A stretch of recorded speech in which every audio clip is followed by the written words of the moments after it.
It's really feeling like fall here today, so I thought I'd take this Colors of Autumn pad and make some fall decorations with it.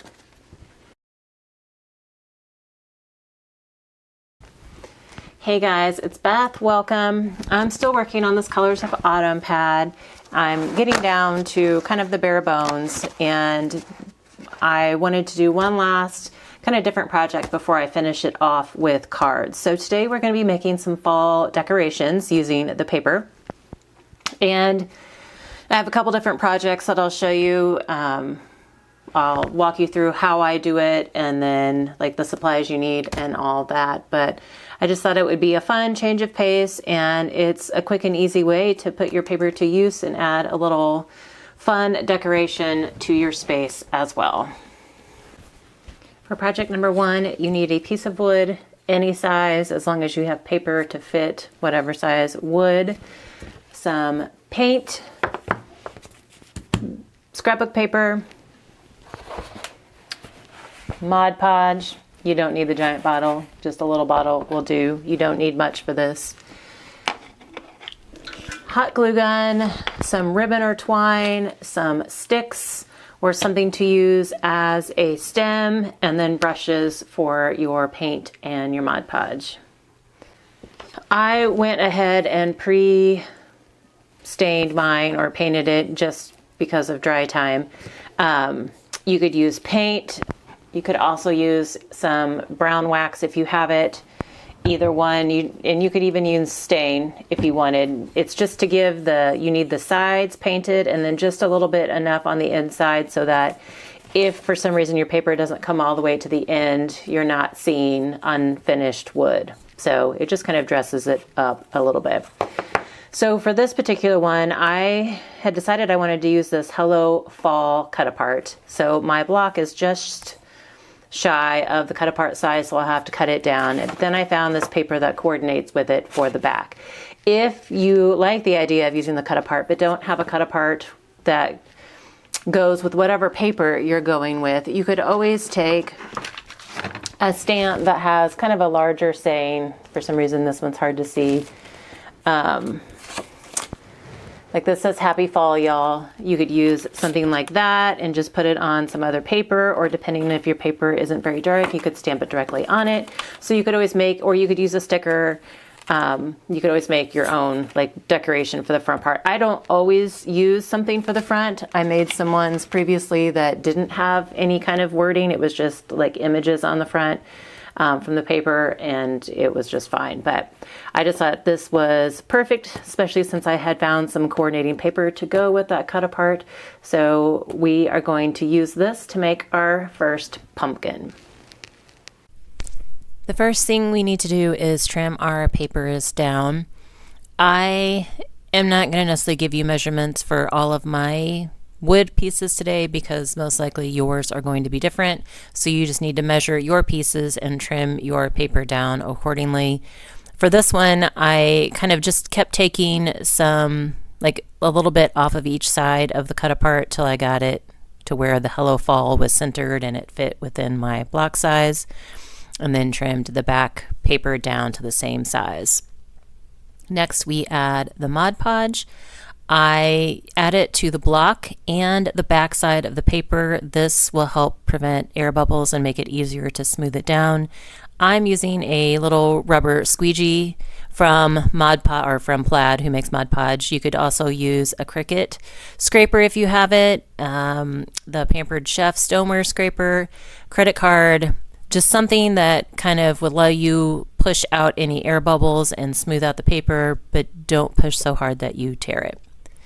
After I get everything burnished down to my satisfaction, I am going to add another coat of Mod Podge on top of everything to seal it in. And then I will let this dry, and I do off camera come back and add a second coat of Mod Podge, and that just helps really seal it. Final steps is to add our stem. You can use any stick. I happened to find this pack on clearance at Hobby Lobby after the holidays last year.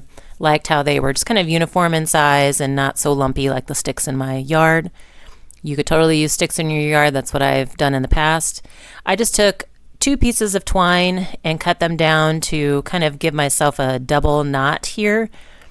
and then tied a double knot with my twine, and then added some more hot glue just to kind of keep my knot in place, and it just helps reinforce the stem there, and that is done. For project number 2, I'm going to be making some pumpkins, some wooden block pumpkins. So these are just some wood blocks that we happen to cut out of scrap wood. We actually have an abundance of these, so I am going to list them in groups of 3 on our website if you would like to make this yourself. They will be varied sizes. Some may be taller, some may be shorter. It just depends on like the scrap pieces of wood that we're cutting down. So if you would like to make them, I will leave a link in the description box below to the listing for these on our website. If you don't want to order them from us, that is totally fine. You can, sometimes they have them at Dollar Tree, and I have seen them at Hobby Lobby before in their like little wood craft section. So you can do that as well. And if you have scrap wood, by all means, use it up. Make some little cubes. So you'll need paint again, or stain, or wax, whatever you want to do. You just need to go around the edges just so that your edges and corners are covered. Again, you will need Mod Podge, paper. This is a great project to use scraps on. And you will again need sticks for your stem, hot glue gun, and I think that's it. Let's get started. The first step again is to measure my cubes, and once I get those measured, I can cut my paper down. And again, not going to give you my measurements because it probably won't matter to your project. But I mentioned it before that this is a great project to use scraps on. I have made some of these in the Smash Our Stash collaboration that I shared at the beginning of the month, and someone actually commented this is also a great way to use up some of that paper that you don't love because it's in small bits and it's I guess it's easier to handle when you see it in small bits as opposed to like a whole big piece or a whole big pattern of paper that you don't love. So that's also something to keep in mind if there's some paper you want to use, but it's not something that you love like in its entirety. Cut it up and it's a little bit easier to handle in smaller pieces. I actually really like this paper. I just tried to pick, I knew I was making a set of 3, so I just picked 3 patterns that coordinated. The floral pattern there kind of ties my gold plaid and then the green leafy pattern together. So just cutting mine down, my last group of papers down here, and then I can Mod Podge them on. I need to refill my little container of Mod Podge there. It was getting pretty low. I was scraping the bottom. So again, I always put Mod Podge directly on the wood and on the back of the paper, and then just go through and rub that down. These go together really quick because they're so tiny, and you don't have to like rub a ton. You don't have to spend a lot of time burnishing. Even though I still feel like I spend a lot of time burnishing. But just keep going around the cube. Like I said, I had made some of these using up scrap papers for the Smash Our Stash collaboration. And after I shared that video, I actually took those that I had made to a craft show, and I had a couple sets of the cubes and then a couple of the pumpkins that I made in the first project, and they all sold pretty quickly. So they're kind of inexpensive items, and I kind of grouped them. I did the cubes in sets of 3, just like I'm doing now, and then I did the thinner, taller ones kind of individually, and kind of sold them as tiered tray decorations because they are the perfect size for tiered trays. So, but I also have some of these that I'm putting in my house for fall. So like they're great if you want to DIY them for yourself, They could make great little gifts, and they could be some craft show items if you are doing craft shows this kind of fall and holiday season. I finished off that first one and am moving on to the second one. What is nice, it depends on the block that you have. I have some that I've used in outside of this video to make these little pumpkins that they weren't square, so they weren't the same, like 2 of the sides were the same and then 2 ends were the same, but not all 4 sides of the square part were the same size. So I had to measure and cut different sizes, but these I think all ended up being like it was a true cube. It was the same size on every single side. So that just made it easy. I didn't have to worry about trying to figure out, ooh, did this piece go on this side? So that will always depend on the block that you're using, but it just made it quick and easy for this project. So again, I'm going to finish up this block and then burnish it down. And after I get all 3 of the blocks done, I do set them aside and let them dry, and then go over each piece with a second coat of Mod Podge. So the first coat, like what you're putting on your block on the back of your paper, acts as the glue. And then any coats that you put on top of your piece after you've glued it on act as like a seal coat, a protective coat to, from nicks and scratches, and makes it easier to clean if it gets dirt on it. And you can put as many coats as seal coats on as you want. The more you put, I guess the easier it is to clean. Like if you think of if you're using a kitchen table, it has a bunch of seal coats on it because of the wear and tear. But if you have, usually a piece of decor doesn't have as many seal coats. It doesn't need that same level of protection.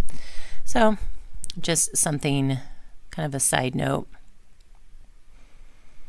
I tend to do 2 coats, and then a lot of times I also come in with some polyacrylic, which is just a true sealant. Just because I never know, for what we sell, I never know if somebody's going to put it on their porch or maybe their front door, or it may just need that extra bit of protection.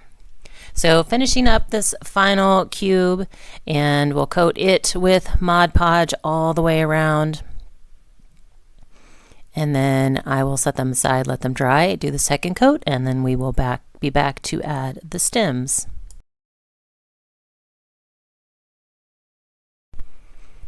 Now that my little pumpkin cubes are dry, I'm going to come in and add my stems. I took the sticks, cut them down into tiny little pieces just to be stems. I pick the flattest and the widest end to add my hot glue to, and then adding it onto the pumpkin. And we'll do that on all 3. And then again, I'm going to come in. This is just jute twine that I picked up at Dollar Tree. And I'm going to come in and cut some pieces. And I apologize, I kind of get off screen down there at the bottom, but I'm just doubling up and cutting my pieces, trying to get them like all the same length so I don't have to think about it. And then I will double those, cut it in half, and tie them around my stems. And I just do like a simple double knot. I'm not doing a bow on these just because they're so small. And you can use ribbon on this. I had thought about adding leaves on them the first time I made them, but I didn't have any leaves small enough.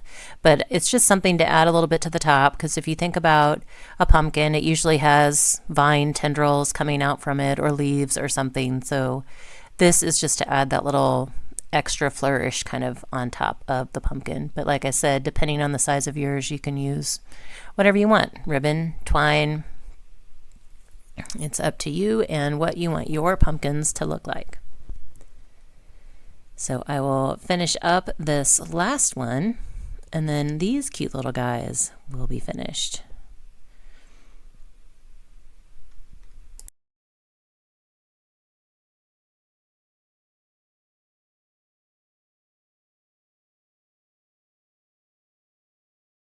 And for the third and final project, I'm going to make a fall garland.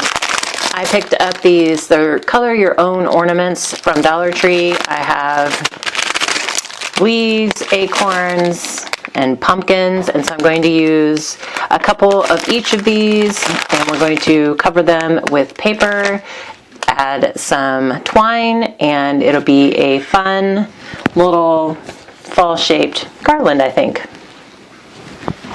So for this one, I've got my paper and my shapes. I'm not going to do any painting on this one. We'll need Mod Podge again, and then in the end we'll need a hole punch and some twine to string up the shapes. And I know Dollar Tree had several different shapes. I just picked 3 that I thought that I would use in projects going forward, so I'm going to work with those today.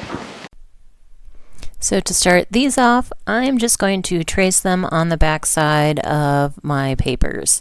And I have several different patterns that I'm working with, and so I'm trying to kind of switch up, do a couple, or mix the patterns up with the shape so that not all of the leaves are the same pattern, etc. And just tracing them onto the back of my paper. I do a few of them with you here so you get the idea, and then I will do, since I have a bunch, I'll do the rest off camera. Now that I have them all traced, I can just fussy cut them out. Obviously, some of them are easier to cut than others. The leaf is a little more detailed. The pumpkin and the acorn were pretty quick and simple. And I just cut right along the line that I traced and cut them out. And so usually if you're doing that, the paper shape will be maybe just a tad bigger than your wood shape, and that's how you want it, just because it's always better to have too much than not enough when you're trying to cover something. So here on this leaf, like I said, it's a little more detailed, but still big enough and easy enough that I can kind of quickly work my way around that leaf shape.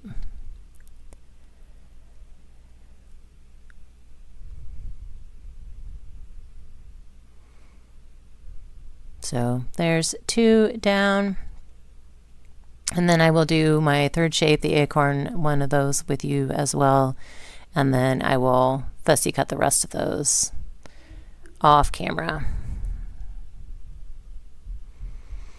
So that one was pretty quick and easy.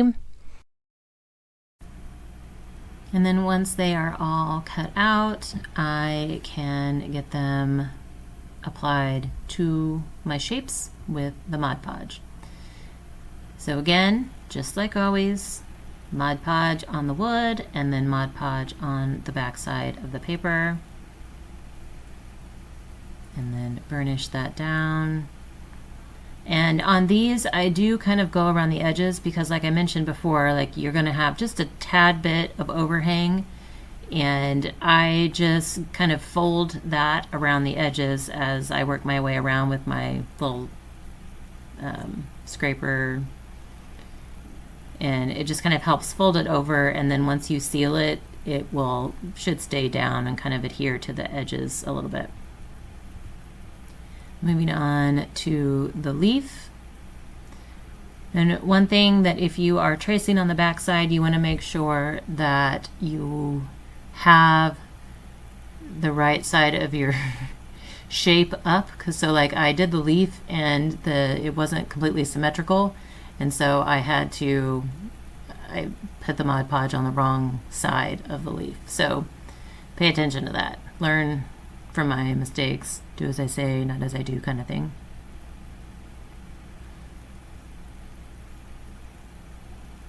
And again, this one's a little trickier, kind of working around those edges, because you have to kind of get in between the little points of the leaf, but it's still pretty easy to get that paper to fold over. And then once I go around the edges, I kind of go back over the top of it just to make sure that there's no like bulges from where I pushed the paper around the edges. do a pumpkin with you. And again, I'm not going to do all these on camera for you. I will do the rest off camera because I'm pretty sure you've got the idea by now.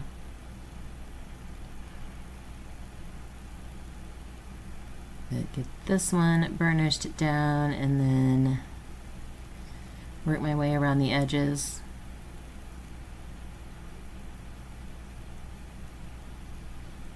And I put one seal coat on, and then I decided that I wanted some color around the edges. Like it just needed a little bit of detailing just to kind of give it some dimension. And so I did come in with my Tim Holtz Distressing ink, one of the brown colors, I don't remember which one, and just added that around the edges of every single shape. And you don't see it a ton on like that darker background with the little leaves on it, but you can see it just enough that it does add some dimension. And then on the rest of the patterns you can see it fairly well, and it just kind of gives a little bit of extra something something. So I do go around all of the edges, and then I will come back in and do another coat of Mod Podge after the ink dries a little bit. You want to make sure you give the ink time to dry so it doesn't smear across your paper. I have done that before many times as well.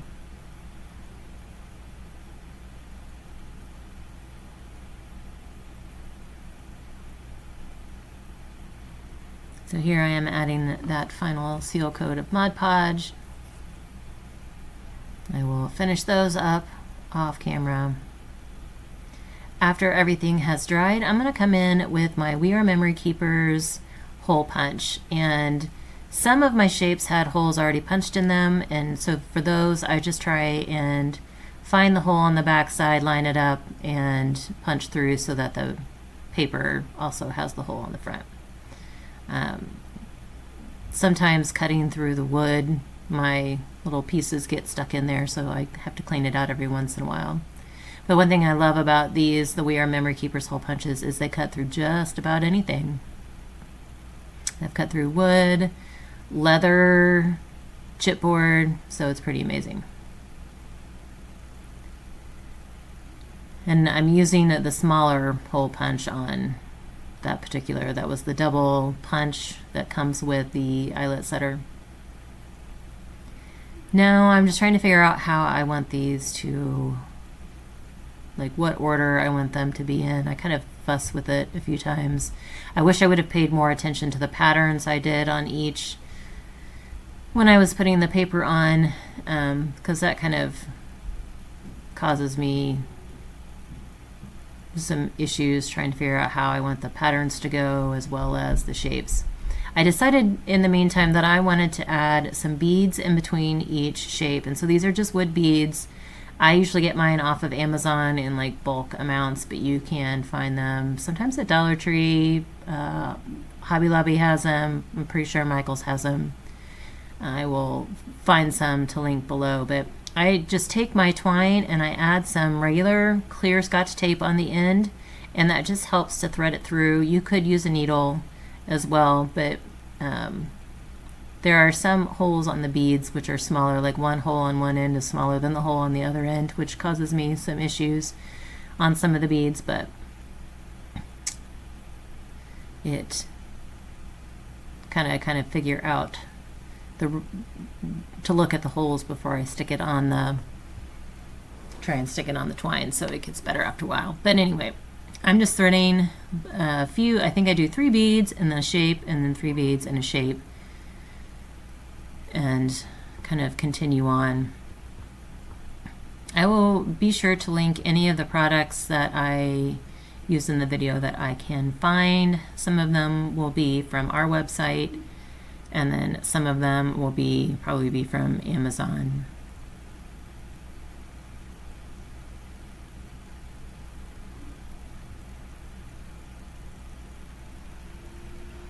You could paint the beads if you wanted as well. Sometimes I do. Sometimes I use the Rit dye to kind of stain the beads. But this time I just kind of wanted that natural look, since I have so many colors already going on in the papers that I'm using.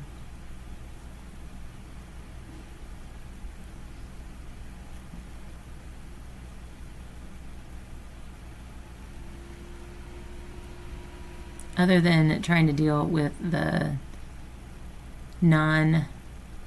same size holes in the beads, I always kind of find this part of the process pretty relaxing. It's just stringing the beads and the shapes.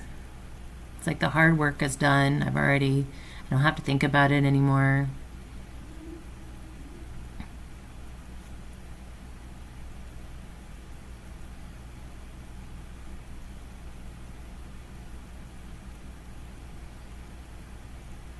And finally, we are on to that last shape. And then I'm just going to add another set of 3 beads. And then you could knot it at this point if you wanted to make sure that nothing's going to slide off. And then my garland is complete.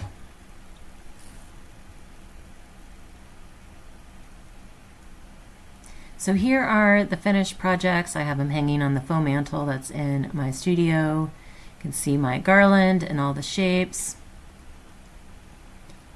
And then it coordinates with the little pumpkins that we made. I also paired them with the block I made from this pad earlier on in the project.